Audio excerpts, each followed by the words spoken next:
हरे कृष्णा। दोस्तों, ये हमारी सूर्य की उँगली है, यानी कि जो हमारा रिंग फिंगर जिसको कहते हैं हम, और ये हमारी शनि की उँगली है जिसको हम मिडिल फिंगर कहते हैं।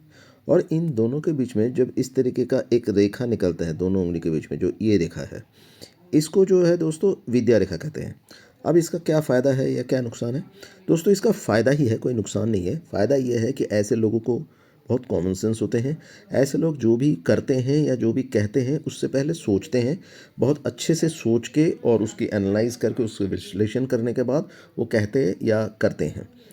ऐसे लोगों को जो बाकी लोग हैं जो इनके साथ रहते हैं या सराउंडिंग्स में रहते हैं वो बार कोई चीज़ उनसे पूछ के करते हैं, यानी कि ऐसे लोगों के पास लोग जाते हैं, उनके सलाह लेते हैं, एडवाइस लेते हैं और उसके बाद ही कोई काम करते हैं।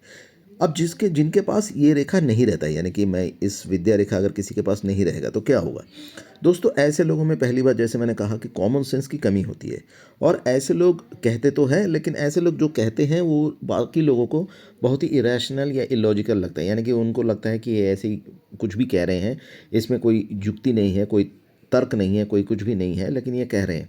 लेकिन जो इंसान ऐसे कहते हैं, यानी कि जिनके हाथ में ये रेखा नहीं है, विद्या रेखा नहीं है, उनको ये लगता है कि नहीं, मैं तो बहुत अच्छा कह रहा हूँ या मैं तो बहुत ज्ञानी हूँ, लेकिन दूसरों को जब ये लगेगा कि वो बिल्कुल ही कोई जो है बिना तर्क का या बिना जुक्ति का कोई बात कह रहे हैं और बिल्कुल उसमें मतलब ज्ञान है ही नहीं। तो दोस्तों, ज़्यादा जानकारी के लिए आप मेरे चैनल अशोक सुमन को सब्सक्राइब कर सकते हैं। हरे कृष्णा।